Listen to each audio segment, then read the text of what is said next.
नमस्कार। Rosy online टिभीमा यहाँहरू सबैलाई स्वागत छ। आज हामी कक्षा 9 को विज्ञान विषयको कक्षाको बारेमा चर्चा गर्दैछौँ र यो कक्षाको बारेमा चर्चा गर्न उपस्थित भइसकेको छु म श्री बिन्दुवासिनी माध्यमिक विद्यालयको विज्ञान शिक्षक दिनेश दा। आजको कक्षामा हामी कक्षा 9 को विज्ञान विषयको रासायनिक प्रतिक्रिया पाठ केमिकल रियाक्सन को बारेमा चर्चा गर्न गइरहेका छौं। भाइ बहिनीहरू, तपाईहरु सम्पूर्णले आफ्नो पाठ्यपुस्तक, आफ्नो आवश्यक सामग्री, कपी कलम लगायतका अन्य शैक्षिक सामग्रीहरू आफ्नो अगाडि राखिसक्नु भयो होला। अब हामी आजको कक्षा सुरु गर्दै छौं। आजको कक्षाको हाम्रो शीर्षक छ रासायनिक प्रतिक्रिया। हामीले विज्ञान विषय अध्ययन गर्ने क्रममा नेपाली सँगसँगै यसका इंग्लिश टर्महरुको बारेमा पनि बुझ्नु जरुरी छ। रासायनिक प्रतिक्रियालाई अंग्रेजीमा केमिकल रियाक्सन भनिन्छ। विद्यार्थी भाइ बहिनीहरू, हामीले कक्षा 8 मा विभिन्न रसायनहरुको बारेमा, भौतिक र रासायनिक परिवर्तनको बारेमा केही अध्ययन गरिसकेका छौं। अब आज हामी रासायनिक प्रतिक्रियाको बारेमा चर्चा गर्न गइरहेका छौं, जुन रासायनिक प्रतिक्रिया रासायनिक परिवर्तनको फलस्वरूप हुने गर्दछ। हाम्रा वरिपरि जति पनि पदार्थहरू छन्, ती पदार्थहरूमा केही न केही रूपमा परिवर्तन भइरहेको हामी देख्न सक्छौं। त्यसरी परिवर्तन हुने क्रममा कतिपय अवस्थामा पदार्थहरूको अवस्था मात्रै परिवर्तन भएर जान सक्छ भने कतिपय अवस्थामा अवस्था, गुण लगायत अन्य कुराहरू पनि परिवर्तन हुन सक्दछन्। जस्तो उदाहरणको लागि हामी लियौं, हामीले पानी तताउँदै गर्दा पानी बाफ बनेर जान्छ। यसमा पानीको गुण परिवर्तन हुँदैन, अवस्था मात्र परिवर्तन भएको हुन्छ। त्यसरी बाफ बनेको पानीलाई हामीले पुनः चिसाएर पानी नै बनाउन सक्छौं।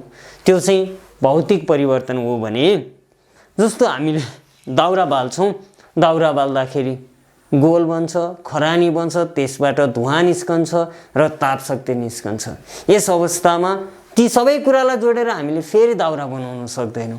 यसमा अवस्था मात्र नभइकन गुण पनि परिवर्तन भयो। यसरी गुण र अवस्था दुवै परिवर्तन हुनु चाहिँ रासायनिक परिवर्तन हो। विद्यार्थी भाइ बहिनीहरू, हामीले रासायनिक परिवर्तनको बारेमा र भौतिक परिवर्तनको बारेमा छोटो जानकारी लियौं। अब हामी चर्चा गर्छौं यस पाठको मुख्य विषयवस्तुतर्फ। यस पाठ अन्तर्गत हामीले के कुरा अध्ययन गर्छौं, पहिला त्यो कुरा हेरौं। यस पाठ अन्तर्गत हामी सुरुमा रासायनिक प्रतिक्रिया,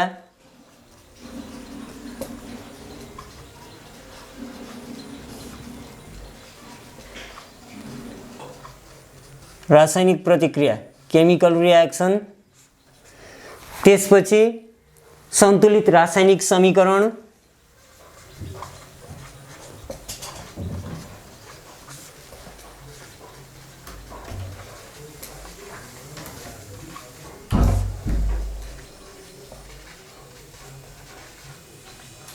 सन्तुलित रासायनिक समीकरण ब्यालेन्स्ड केमिकल इक्वेसन, त्यसैगरी सन्तुलित रासायनिक समीकरण लेख्ने तरिका।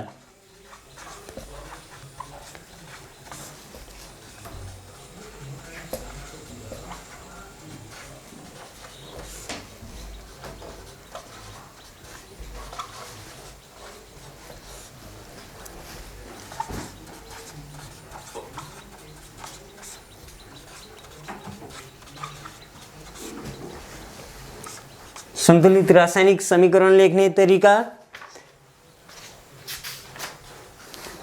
त्यसैगरी सन्तुलित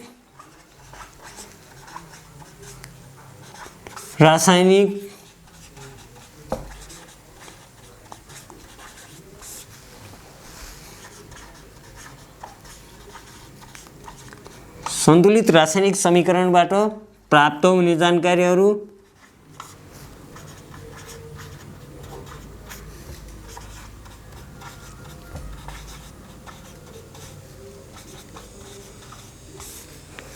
त्यसैगरी तापदायक र ताप शोषक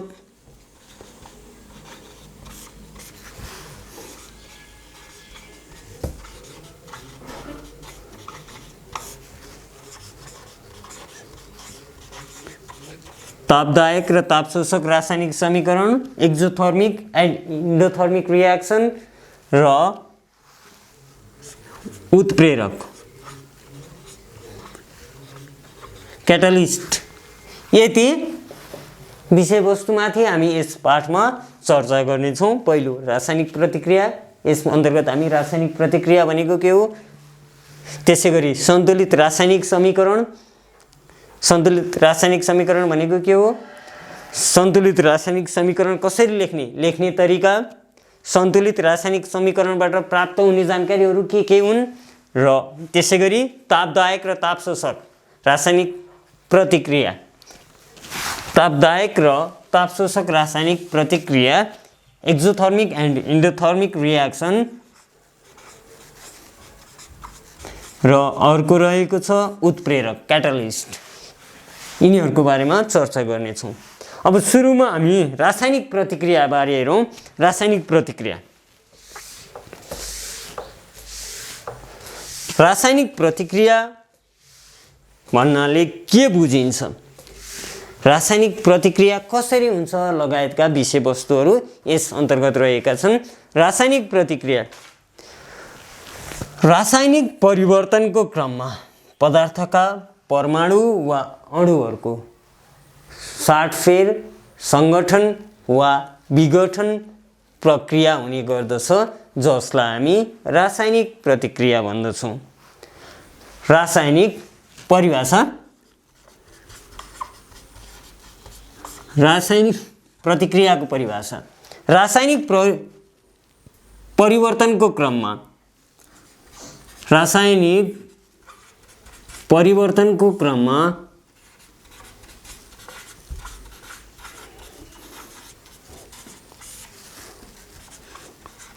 रासायनिक परिवर्तनको क्रममा पदार्थहरूको परमाणु वा अणुहरूको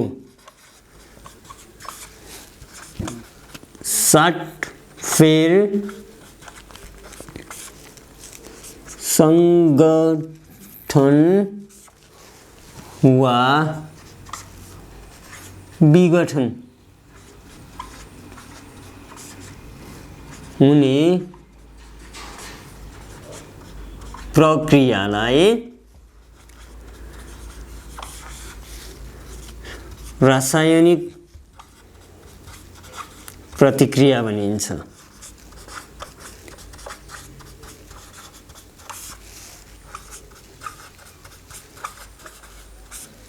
रासायनिक परिवर्तनको क्रममा पदार्थको परमाणु वा अणुहरूको साटफेर, सङ्गठन वा विघटन हुने प्रक्रियालाई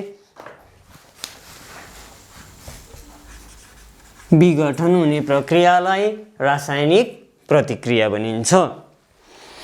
रासायनिक परिवर्तनलाई हामीले सूत्र समीकरणद्वारा व्यक्त गर्न सकिन्छ। यो रासायनिक जुन परिवर्तन हुन्छ यसलाई हामीले सूत्र समीकरणद्वारा व्यक्त गर्न सक्छौँ, जसलाई हामी सूत्र समीकरण भन्छौँ।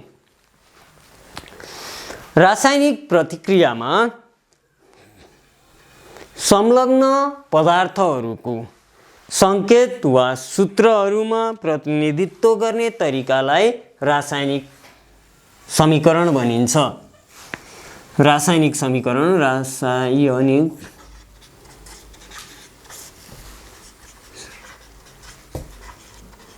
रासायनिक समीकरण, केमिकल इक्वेसन,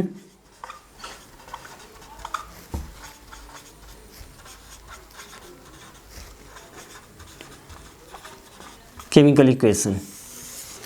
हामीले रासायनिक प्रतिक्रियालाई छोटकरीमा लेख्न सक्छौँ, सङ्केत वा सूत्रहरूद्वारा जनाउन सक्छौँ, जसलाई हामीले सामान्य रूपमा भन्दा रासायनिक समीकरण भन्दछौँ। रासायनिक समीकरणको परिभाषा,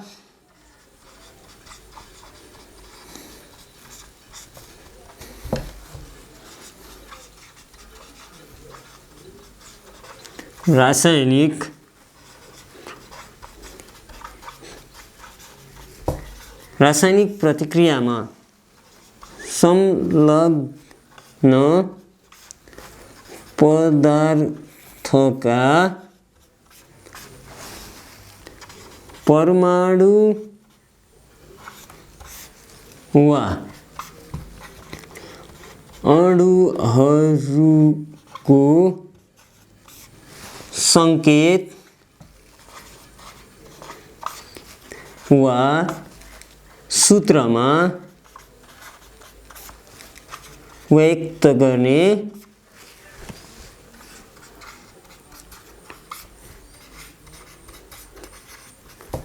तरिकालाई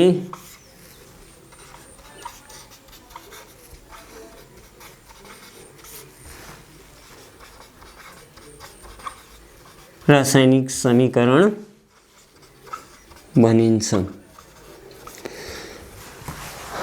विद्यार्थी भाइ बहिनीहरू, हामीले रासायनिक प्रतिक्रिया अन्तर्गत यसको परिभाषा, रासायनिक समीकरण केमिकल इक्वेसनको परिभाषाको बारेमा कुराकानी गऱ्यौँ। रासायनिक समीकरणको परिभाषा यस प्रकार हुन्छ। रासायनिक प्रतिक्रियामा संलग्न पदार्थका परमाणु वा अणुहरूको संकेत वा सूत्रमा व्यक्त गर्ने तरिकालाई रासायनिक समीकरण केमिकल इक्वेसन भनिन्छ। रासायनिक समीकरणलाई हामीले दुई तरिकाबाट व्यक्त गर्न सक्छौँ। एउटा शब्द समीकरण,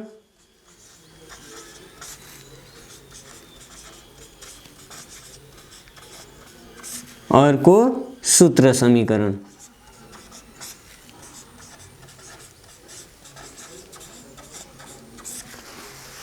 रासायनिक समीकरणलाई हामीले दुई तरिकाबाट व्यक्त गर्न सक्छौँ, शब्द समीकरण र सूत्र समीकरण। यसको बारेमा हामी एकछिनमा चर्चा गर्नेछौँ। त्योभन्दा अगाडि हामी रासायनिक प्रतिक्रियातर्फ नै हेरौँ। रासायनिक प्रतिक्रियाको क्रममा कतिपय पदार्थहरूले रासायनिक प्रतिक्रियामा भाग लिन्छन् भने कतिपय नयाँ पदार्थहरूको उत्पादन हुन्छ। रासायनिक प्रतिक्रियाको क्रममा रासायनिक प्रतिक्रियामा भाग लिने पदार्थहरूलाई प्रतिक्रियारत पदार्थ भनिन्छ, जबकि रासायनिक प्रतिक्रिया भएर जुन नयाँ पदार्थहरू बन्दछन् तिनीहरूलाई उत्पादित पदार्थ भनिन्छ।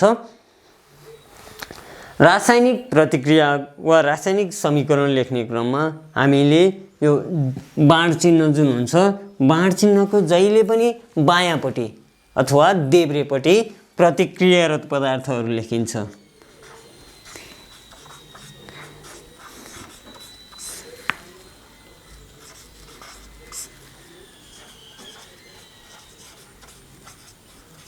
बाण चिन्हको देब्रेपट्टि बायाँपट्टि प्रतिक्रियारत पदार्थहरू लेखिन्छ भने बाण चिन्हको दाहिनेपट्टि दायाँपट्टि उत्पादित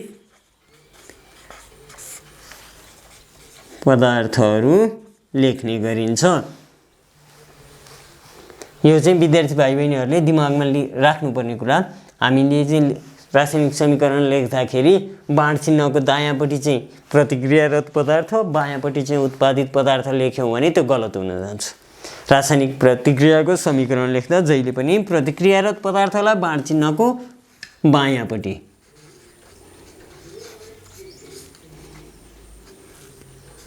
बायाँतिर र उत्पादित पदार्थलाई दायाँतिर लेख्नुपर्ने हुन्छ।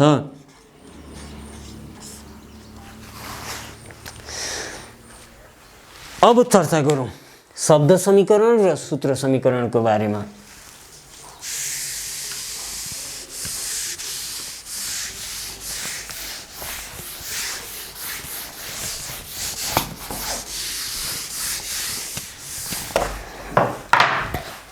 विद्यार्थी भाइ बहिनीहरू, हामीले भनिसक्यौँ रासायनिक प्रतिक्रियालाई सूत्र वा सङ्केतमा व्यक्त गर्ने तरिकालाई रासायनिक समीकरण भनिन्छ।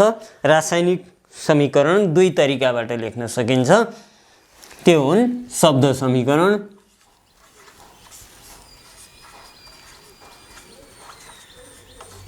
अर्को सूत्र समीकरण।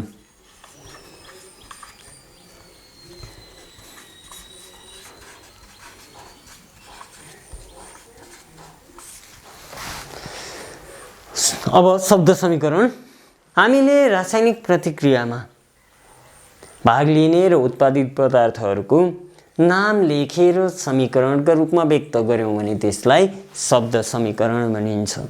जस्तो उदाहरणको लागि हाइड्रोजन र अक्सिजन बीच रासायनिक प्रतिक्रिया भएर पानी बन्दछ भन्ने एउटा वाक्य छ, रासायनिक प्रतिक्रियाको वाक्य छ। अब त्यसमा हामीले शब्द समीकरणको रूपमा लेख्दा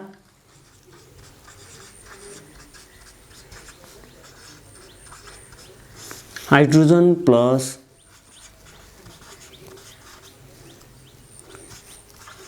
अक्सिजन बाण चिन्ह पानी, यो चाहिँ यसको शब्द समीकरण भयो। हामीले रासायनिक प्रतिक्रियामा प्रतिक्रियारत पदार्थ र उत्पादित पदार्थको नाम नै लेखेर रासायनिक समीकरण लेख्छौं भने यसलाई शब्द समीकरण भनिन्छ। अब शब्द समीकरण लेखिसकेपछि सूत्र समीकरणको आवश्यकता किन पर्यो त भन्ने विद्यार्थी भाइ बहिनीहरूलाई जिज्ञासा हुन सक्छ। सबै अवस्थामा हामीले रासायनिक प्रतिक्रियाहरूको समीकरण लेख्दाखेरि नाम लेखिरहन अप्ठ्यारो हुन्छ, बढी समय लाग्ने, लेख्नु धेरै पर्ने जस्ता समस्याहरू आउँछन्। ती समस्याहरू हल गर्नका लागि शब्द समीकरणको बदलामा सूत्र समीकरण लेख्ने गरिन्छ।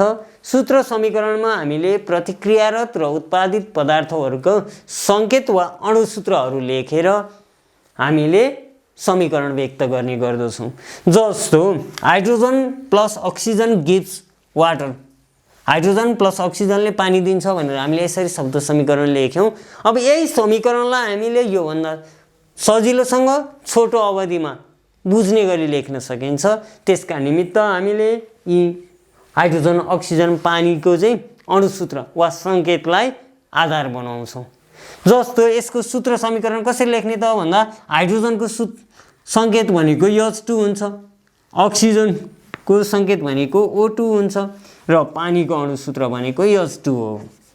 हामीले यसरी H2 plus O2 gives H2 लेख्यौँ भने यो चाहिँ यसको सूत्र समीकरण भयो। यसरी लेख्दा लेख्नु छिटो हुनुको साथसाथै समयको बचत हुने र अप्ठ्यारो पनि धेरै नलाग्ने हुन्छ। यो भयो शब्द समीकरण र सूत्र समीकरणको बारेमा। अब यसलाई हामीले यहाँ सन्तुलित पनि गर्नुपर्ने हुन्छ। जस्तो यहाँ हाइड्रोजन दुईटा, यहाँ अक्सिजन दुईटा, यहाँ हाइड्रोजन दुईटा, अक्सिजन एउटा छ। यसलाई चाहिँ हामीले यसरी सन्तुलित गर्न सक्छौँ। यति गर्दाखेरि यहाँ चारवटा हाइड्रोजन, यहाँ चारवटा हाइड्रोजन, दुईटा अक्सिजन। यो कसरी हुन्छ र किन गरिन्छ भन्ने कुरा यही पाठको पछाडि हामी चर्चा गर्नेछौँ। अब यति मात्र नभइकन रासायनिक समीकरण लेख्दा अर्को एउटा कुरामा पनि हामीले विचार पुर्याउनु पर्ने हुन्छ। हाम्रा वरिपरि रहेका जति पनि पदार्थहरू छन्, हामीले पदार्थका तीनवटा अवस्थाको बारेमा चर्चा गरेका छौँ कक्षा 8 मा, ठोस, तरल र ग्यास। यसको साथसाथै यदि कुनै पदार्थलाई पानीमा मिसाएर घोल बनाइन्छ भने त्यो पनि एउटा अवस्था हो। रासायनिक समीकरण लेख्ने क्रममा हामीले S, L, G, AQ अथवा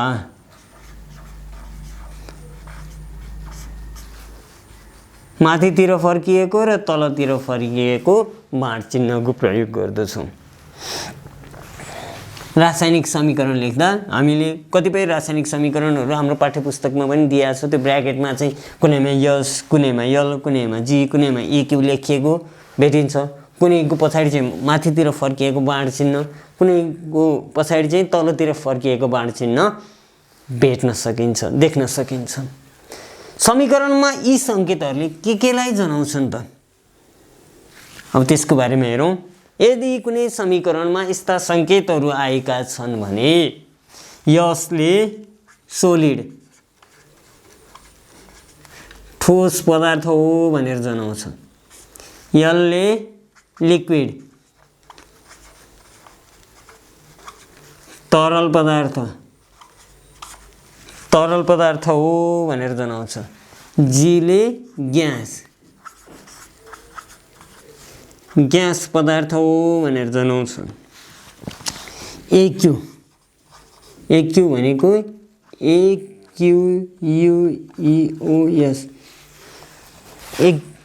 एक्युअस भनेको एक्युले पानीमा बनेको घोल, पानीमा बनेको घोल हो भनेर जनाउने गर्दछ। त्यसै गरी यदि कुनै समीकरणमा कुनै पदार्थको पछिल्लोतिर माथितिर फर्किएको बाण चिन्ह दिएको छ भने त्यसले त्यो पदार्थ ग्यास हो भनेर जनाउँछ र तलतिर फर्किएको बाण चिन्ह दिएको छ भने त्यसले त्यो ठोस रूपमा छुटिएको प्रतिक्षेप हो भनेर जनाउँछ। ठोस रासायनिक प्रतिक्रिया भइसकेपछि उत्पादित पदार्थ ठोस रूपमा निस्कन्छ भने त्यसलाई तलतिर फर्किएको बाण चिन्हले जनाउने गरिन्छ। अब एउटा उदाहरण हेरौँ।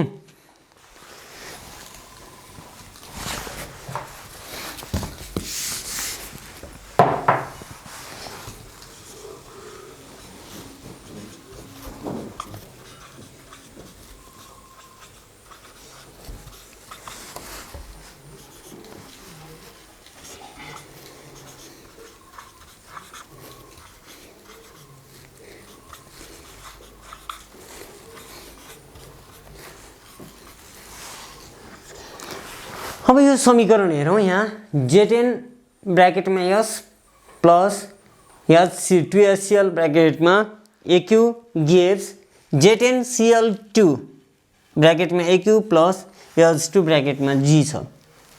यो समीकरणमा यो Z10 भनेको जिंक जस्ता या Cl भनेको हाइड्रोक्लोरिक अम्ल जस्ता र हाइड्रोक्लोरिक अम्ल बीच रासायनिक प्रतिक्रिया गराउँदा जिंक क्लोराइड Z10Cl2 र हाइड्रोजन ग्यास बनेको समीकरण छ।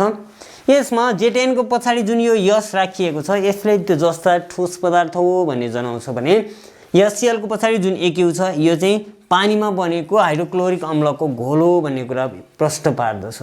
त्यसैगरी Z10Cl2 को पछाडि AQ यो Z10Cl2 जिंक क्लोराइड पानीमा घोलको रूपमा रहेको छ भन्ने जनाउँछ र H2 को पछाडि जुन G छ त्यसले हाइड्रोजन एउटा ग्यास पदार्थ हो भन्ने कुराको जानकारी दिन्छ। हामीले रासायनिक समीकरण लेख्दा जहिले पनि उत्पादित र प्रतिक्रियारत पदार्थहरूको संकेत वा अणुसूत्र लेख्नुपर्ने हुन्छ।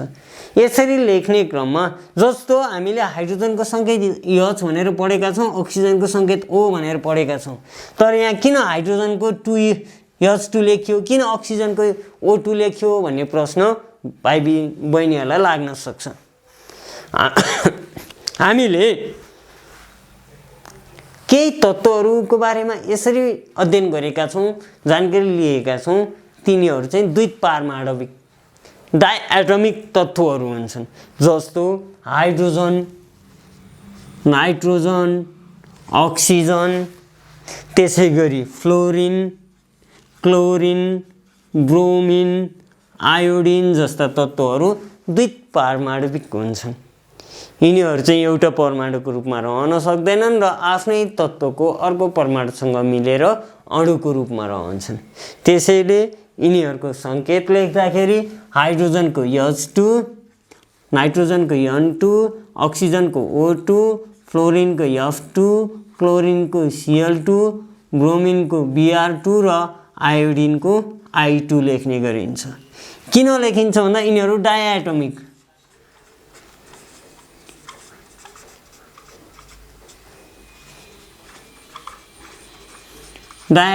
एलिमेन्ट्स द्वैत पारमाणविक तत्त्वहरू हुन्। अब हामी चर्चा गरौँ सन्तुलित रासायनिक समीकरणको बारेमा।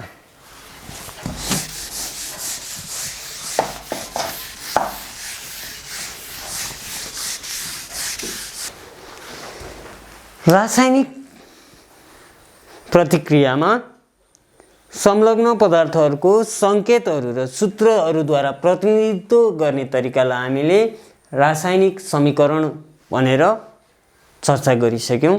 जुन रासायनिक प्रतिक्रिया हुन्छ त्यसमा प्रतिक्रियारत र उत्पादित पदार्थहरूको सङ्केत वा सूत्र प्रयोग गरेर प्रतिनिधित्व गरेर हामीले जनाउँछौँ भने त्यसलाई रासायनिक समीकरण भनिन्छ। र रासायनिक समीकरण लेख्दाखेरि हामीले प्रतिक्रियारत पदार्थमा जुन तत्त्व वा पदार्थको जति सङ्ख्यामा परमाणु वा अणुहरू रहेका छन्, उत्पादित पदार्थमा त्यस तत्त्वको वा पदार्थको त्यति नै सङ्ख्यामा अणु वा परमाणुहरू हुने गर्नुपर्दछ। र त्यसरी प्रतिक्रियारत पदार्थ र उत्पादित पदार्थमा हरेक तत्त्व वा पदार्थका अणु वा परमाणुहरूको सङ्ख्या बराबर हुने गरी लेखिएको समीकरणलाई सन्तुलित रासायनिक समीकरण भनिन्छ। विद्यार्थी भाइ बहिनीहरू, यहाँ हामी एउटा समीकरणलाई हेरौँ। जस्तो हाइड्रोजन र अक्सिजन मिलेर पानी बन्दछ भन्ने समीकरणलाई नै हामी यहाँ उदाहरणको रूपमा लियौँ। H2 + O2 H2O। यहाँ हाइड्रोजन र अक्सिजन प्रतिक्रियारत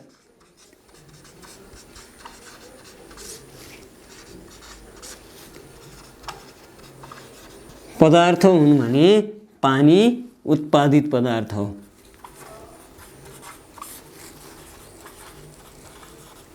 उत्पादित पदार्थ हो। यहाँ प्रतिक्रियारत पदार्थतर्फ हाइड्रोजनका दुईवटा अणुहरू रहेका छन्, दुईवटा परमाणुहरू रहेका छन्। त्यसै गरी अक्सिजनको पनि दुईवटा परमाणुहरू रहेका छन्।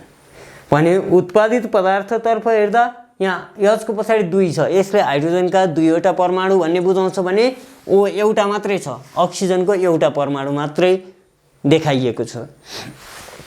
यहाँ प्रतिक्रियारत पदार्थमा हाइड्रोजनका दुईटा परमाणु, उत्पादित पदार्थमा पनि हाइड्रोजनका दुईवटा परमाणु, प्रतिक्रियारत पदार्थमा अक्सिजनको दुईवटा परमाणु, तर उत्पादित पदार्थमा अक्सिजनको एउटा परमाणु।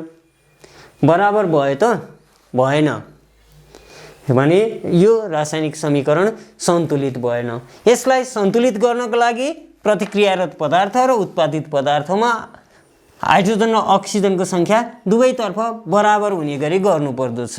त्यसका लागि हामीले यहाँ 2 राखौँ, 2 दुना 4 वटा हाइड्रोजन, यहाँ 2 राखौँ, 2 दुना 4 वटा हाइड्रोजन, 2 वटा अक्सिजन, 2 वटा अक्सिजन। यसरी हामीले सन्तुलित समीकरण लेख्न सक्छौँ। विद्यार्थी भाइ बहिनीहरू, सन्तुलित रासायनिक समीकरण लेख्ने तरिकाको बारेमा विस्तृत रूपमा हामी आगामी कक्षामा चर्चा गर्नेछौँ। त्यतिन्जेलका लागि मलाई पनि आजको कक्षाबाट छुट्टिने आज्ञा दिनुहोस्। हवस् त, नमस्कार।